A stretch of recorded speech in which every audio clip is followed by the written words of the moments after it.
Now that you're set up, let's take a quick tour of the app. Let's start with the keypad. Just tap to dial any number or extension. Then tap the green call button to connect. Next up is Quick Dial. This is where you save your favorite company extensions for easy access.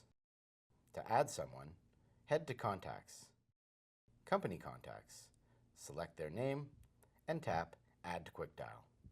Once saved, you'll see their name and availability at a glance. Next is the History tab.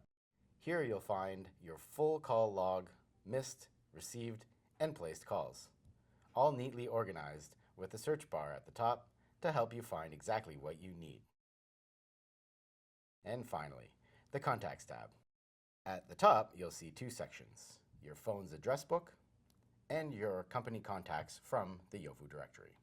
Just tap any contact to call them, send a message, or add them to your Quick Dial list. Want to stay focused?